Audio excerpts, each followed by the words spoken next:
Bonjour tout le monde. Aujourd'hui je vous propose une vidéo un peu différente de d'habitude. Un vlog entrepreneurial, un petit peu comment j'ai créé ma marque, comment j'ai monté mon entreprise et mes premières années.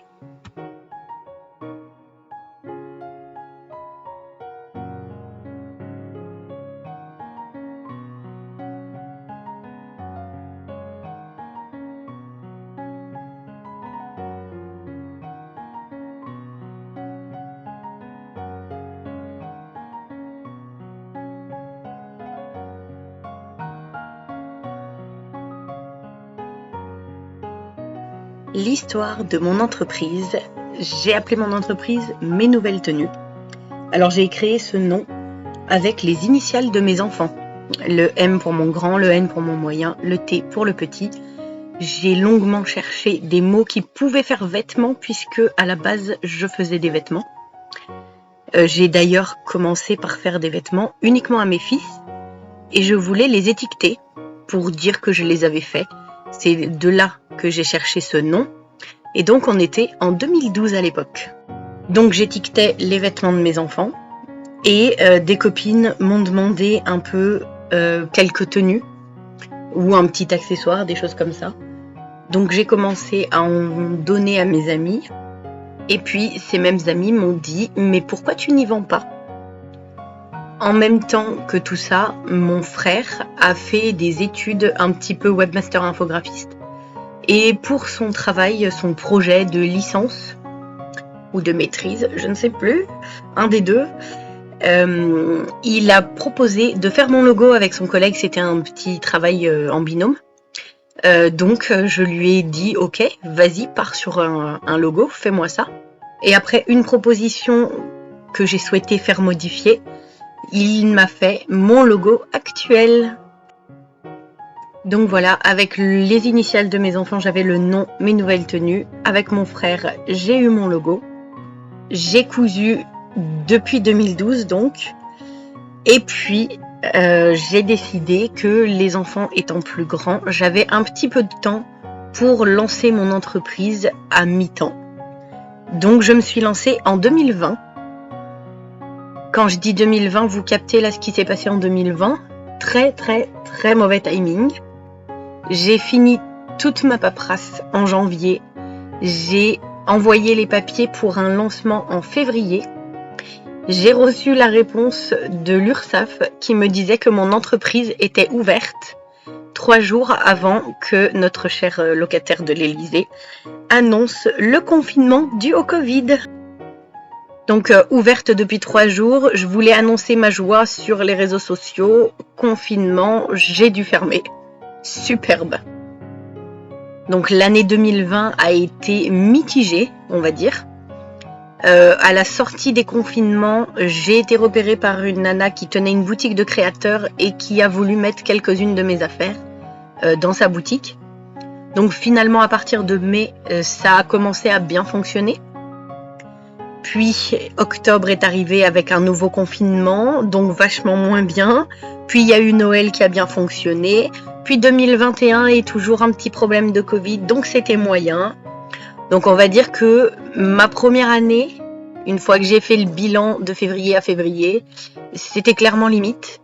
Et 2021 a été un petit peu comme ça aussi, puisqu'il y avait toujours cette peur du Covid chez plein de gens, il y avait toujours des gens qui se mettaient en quarantaine, etc.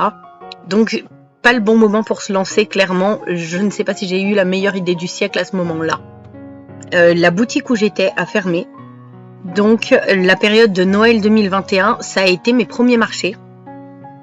Ensuite, 2022, j'ai fait des marchés d'été et des marchés de Noël dans la ville où j'habite, donc, et un petit peu aux alentours.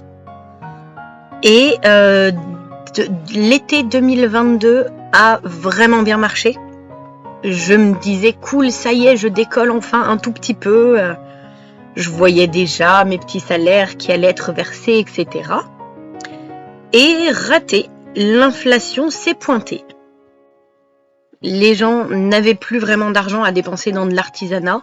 Donc je n'ai pas fait ce constat toute seule. Sur tous les marchés, je parle aux autres artisans, je vais faire le tour.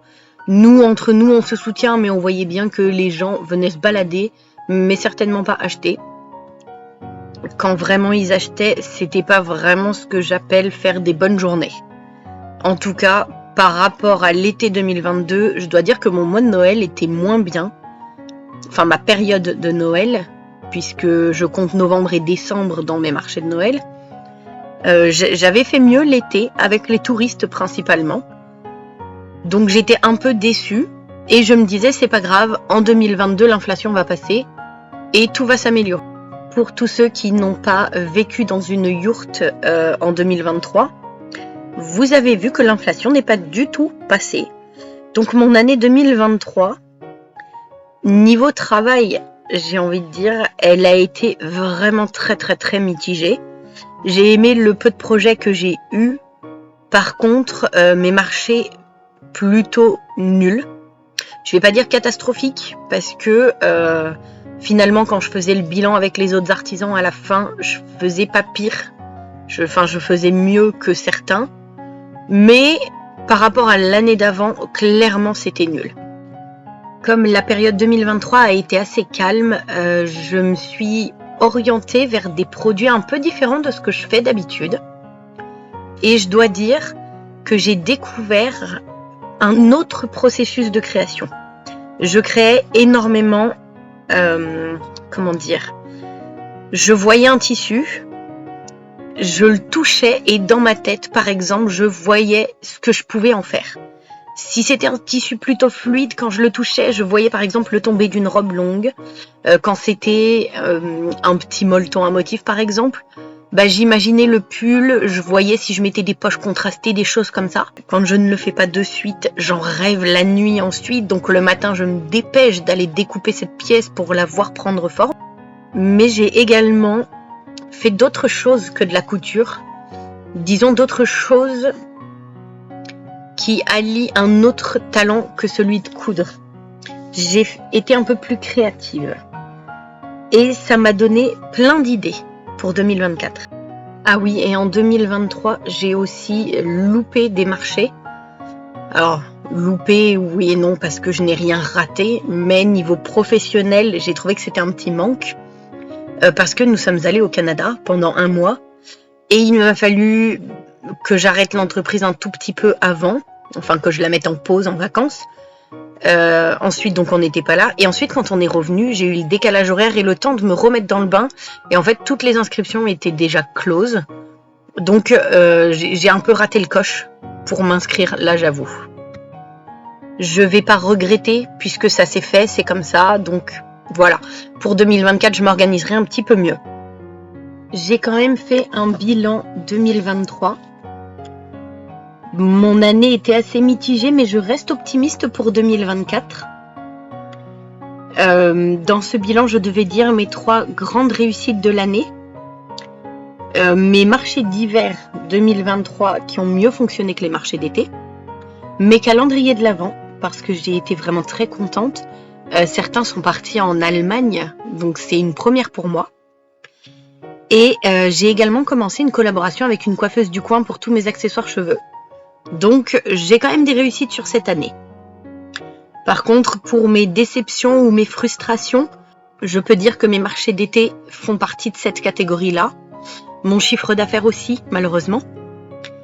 Je suis quand même positive à la fin de l'année niveau chiffre d'affaires, donc on va pas se plaindre. Mais je n'ai pas autant que ce que j'aurais souhaité pour démarrer cette année 2024. Et j'ai également eu une collaboration qui rentre dans la catégorie des frustrations. Parce que ça ne s'est vraiment pas passé comme prévu. La personne m'a fait fabriquer vraiment plein d'articles. J'ai tout fabriqué bien sûr, tout personnalisé, brodé à son logo, etc. Et je ne suis toujours pas payée, donc j'attends. Dans ce bilan, on me demandait la tâche que je n'aime pas. C'est encore et toujours la comptabilité. J'aime de manière générale la comptabilité parce que j'aime l'organisation, j'aime tout ça. Par contre, faire la comptabilité d'une entreprise qui galère un petit peu parce qu'il y a plein de causes extérieures, ça ne me plaît pas des masses. Donc je n'aimais pas voir mon petit chiffre d'affaires augmenter trop lentement à mon goût. Je n'aimais pas voir que j'avais dû acheter du matériel et que donc j'avais dépensé une partie du chiffre d'affaires qui était rentré. J'ai pas été très ravie cette année de faire ma compta. Dans ce bilan, il m'était demandé quelle était ma plus grosse peur pour 2024. Ma plus grosse peur, c'est d'échouer. Pour 2024, j'ai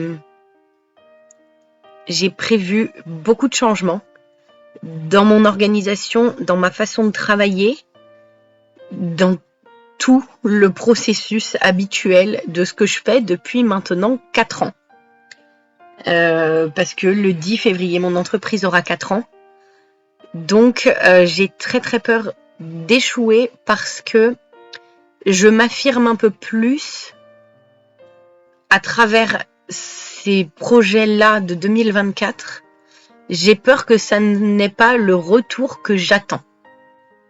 Et pour finir, dans ce bilan, on me demandait 2 à 5 priorités pour mon année.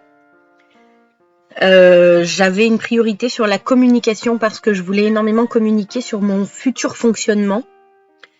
J'ai une priorité qui est la refonte de mon site internet. Toujours mon frère qui est webmaster, développeur web. Il m'a créé un site internet et il est à l'image de moi en 2020. Sauf que en 2024, comme j'ai envie de renouveau et que mon fonctionnement va changer, j'ai évidemment envie de refaire un petit peu tout mon site, tout le visuel et le changement de page et tout ça. Donc je vais m'y atteler. J'ai également mis des soldes pour tout le mois de janvier là et jusqu'au 6 février. Je réduis un tout petit peu ma marge sur certains produits parce qu'en fait, ils ne vont pas correspondre à ma vision de mon entreprise en 2024. Donc j'essaye de les solder pour liquider cette ancienne collection qui est un peu l'ancienne moi, j'ai envie de dire. Donc je veux vraiment un renouveau dans tout, donc j'essayais de liquider mon stock. Pour l'instant, ça ne fonctionne pas très fort. Il paraît que l'inflation est toujours là et que les gens n'achètent toujours pas, donc je ne vais pas m'inquiéter.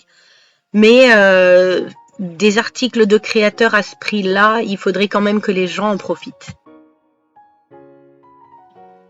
Sur mes réseaux sociaux, j'ai commencé à avertir du changement qui allait se produire en 2024 dans mon entreprise.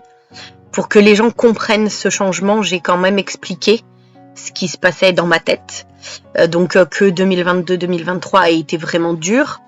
Comme j'ai commencé en 2020-2021, c'était pas dur comme 2023 où j'ai galéré quand même. Mais c'était difficile dans le sens où j'étais obligée d'être fermée la moitié du temps, où tout le monde était un peu malade, ou voilà, pandémie quoi, tout le monde voit de quoi je parle. Donc pour mon début, j'ai quand même pas eu des années faciles. Donc j'espère qu'à un moment ça va s'améliorer et que 2024, là les choses vont changer. Fin 2023, j'ai eu un regain d'énergie. J'ai dessiné toute une collection. Je sais pas pourquoi je me suis fixé des couleurs et une phrase. Je l'ai vu, j'ai changé les couleurs. Je sais pas ce qui s'est passé. D'un coup, je me suis dit, oh mon Dieu, il faut que je mette ça sur un pull. Oh mon Dieu, il faut que je mette ces couleurs-là. Il faut que je fasse ça, ça. J'ai dessiné toute une collection et je me suis dit, allez, c'est le moment. L'inspiration est là. Vas-y, change ton fonctionnement, change ta façon de créer. Donc j'ai tout dessiné. Je vais plus y aller au feeling avec le tissu. Je me suis vraiment fixé ces couleurs-là et je ne veux rien faire qui ne soit pas dans ces coloris-là. Ensuite, j'ai créé ce qu'on peut appeler des cartes postales ou des mini-illustrations, on va dire, avec ces couleurs et ce thème qui m'a inspirée. Je me suis dit que si ça m'avait inspiré moi, ça pouvait tout à fait inspirer d'autres personnes. Donc je voulais partager. Dans cette optique de partage, donc je me suis dit, pourquoi pas faire quelques petites illustrations motivantes comme ça. Pourquoi pas les décliner également. Donc je le mets sur un pull. Pourquoi je le mettrais pas sur un bob? Et puis pourquoi je le mets pas sur un t-shirt? Et puis si je mettais un pantalon, est-ce que je pourrais reprendre ces couleurs-là? Et vraiment, j'ai été vraiment inspirée. J'ai dû, retenir mon inspiration un petit peu. Parce que je ne peux pas créer trop d'articles. Je voulais plus de cohérence, autant dans le coloris que dans l'inspiration, puisque jusqu'à maintenant, je pense que je partais un peu trop dans tous les sens. Donc plus d'organisation, plus de cohérence, ça parlera peut-être mieux aux gens. Dans cette optique-là, je me suis dit qu'il fallait que je fasse des cartes de remerciement plus à mon image que celles que j'ai actuellement. Là, c'est ce que vous me voyez faire, des cartes de remerciement. Je garde mes cartes de visite puisque de toute façon, il y a juste ma boutique, Facebook, Instagram, voilà, ça ne change pas. Je garde bien évidemment mon logo. Les articles que je propose vont pas mal changer parce qu'il n'y a pas que cette histoire de carte postale ou d'illustration, mais illustration, ça fait très art artiste. Moi, c'est pas ce que je suis. Donc on va rester sur carte postale. Mais j'ai également imaginé des bijoux en accord avec cette phrase et ces coloris que j'avais choisis. J'ai imaginé des accessoires en plus des vêtements. J'ai imaginé tellement de choses. J'ai hâte de pouvoir terminer un petit peu et de faire mon lancement. Vraiment, vraiment très hâte de voir comment ma collection va être accueillie également. Bien, j'espère, on croise les doigts. Pour l'instant, j'en suis donc à la fabrication. J'ai terminé ce que je voulais pour les cartes postales. Parce que, en fait, j'en veux pas une centaine non plus, ou j'en veux même pas une vingtaine. J'ai 6 modèles, il me semble. Et ça restera là, parce que je ne suis pas illustratrice, c'est juste... Ah, je ne sais pas comment vous dire sans vous les montrer ou sans vous le dire vraiment. Mais dans cette optique de diversifier les produits, mais qui soient tous dans le même thème, au lieu d'être une boutique de vêtements et accessoires, je deviens carrément un concept store. On part d'une idée, on la décline, et je fabrique tout de A à Z. Donc pour l'instant, on va dire que 1/8 de ma collection est prêt. Quelques articles sont plutôt rapides, d'autres nettement moins, donc il faudrait vraiment que je me bouge par contre. Mais j'ai envisagé un lancement en plusieurs étapes. J'ai déjà choisi les premiers produits que je vais proposer et c'est même pas ce que j'ai commencé à fabriquer parce que je me suis lancée et j'ai fabriqué comme ça sur un coup de tête. Je savais dans quel sens j'allais partir pour ces petites créations, mais c'est pas ce que je vais montrer d'abord parce que c'est des accessoires qui viennent compléter les créations principales. C'est des accessoires, mais vraiment des petits accessoires, et les gros accessoires ne sont pas prêts, et les pièces principales ne sont pas prêtes. Comme j'ai dessiné la collection il y a quand même déjà 2 ou 3 mois, j'ai hâte qu'elle prenne vie, mais à un point, et du coup je me fige un petit peu au moment de créer, parce que j'appréhende la sortie de cette collection et les retours des gens. Comme mes années d'auto-entreprise ont quand même été un peu difficiles, pour diverses raisons, j'ai un peu peur que ça ne reprenne pas en 2024 et que je fasse pas un bon chiffre d'affaires et que je me retrouve avec toute ma collection sur les bras. De manière générale, je suis très optimiste, donc 80% de mon être intérieur me dit mais vas-y, t'es dans la bonne direction parce que j'ai choisi des couleurs qui claquent, j'ai choisi des phrases inspirantes, une phrase inspirante, et puis j'ai décliné un petit peu et comme je vais être un petit peu plus moi-même dans la communication, je vois pas comment ça pourrait être mal accueilli alors que je suis moi. Je pense que ça va plus parler que quand je n'ose pas. Puisque jusqu'à maintenant, il y a beaucoup de moments où en fait je n'ose pas. Donc je reste très timide, on va dire. Alors que là, dans ma communication, vraiment, j'ai prévu d'être impliquée et j'ai déjà organisé un petit peu ma première partie de communication. C'est vraiment moi, pour le coup. Et les 20% de ma personne pessimiste me disent « Mais non, tout le monde dit que 2024, ça ne va pas reprendre parce qu'il y a toujours inflation.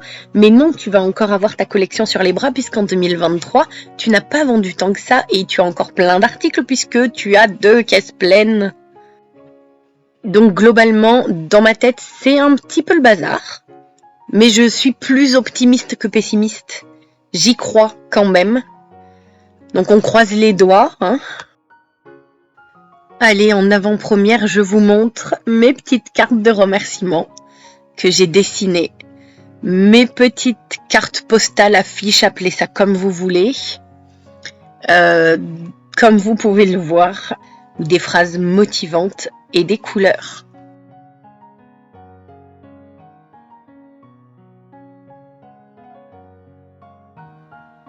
Je les ai imprimées sur un papier effet lin. Alors j'essaye de vous montrer un petit peu, le papier paraît tissé.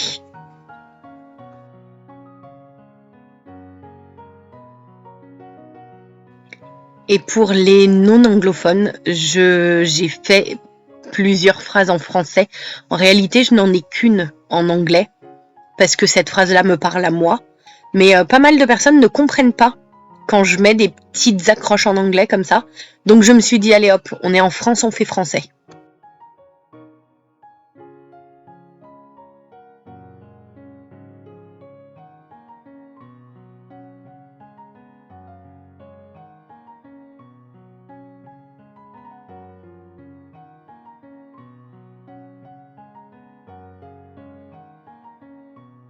Les 2 premières de ma série, j'en suis assez contente. Les couleurs sont pas mal représentatives de ce qui va arriver. Là, je vous montre un petit aperçu supplémentaire quand même. Et puis allez, comme je suis motivée, un petit spoiler de ma nouvelle collection. Les premiers articles dont je vous parlais qui ne sont même pas des accessoires principaux. Je vous en montrerai plus dans le prochain vlog. Parce qu'il est temps de vous dire au revoir et merci d'avoir regardé cette vidéo. Et il serait temps que je me mette vraiment au travail puisque je suis censée sortir ma nouvelle collection à partir du 10 février. Même si je me laisse quand même tout le mois de février pour finir et avoir une collection complète le 10 mars. Pour toutes celles qui ont des vlogs sur l'entrepreneuriat, j'adore regarder quand c'est authentique. N'hésitez pas à me mettre votre lien sous ma vidéo. Et pour les autres, eh bien, je fais une vidéo couture à peu près par mois. N'hésitez pas à repasser. Je parlerai un petit peu plus de ma vie d'entrepreneur à l'avenir. Au revoir!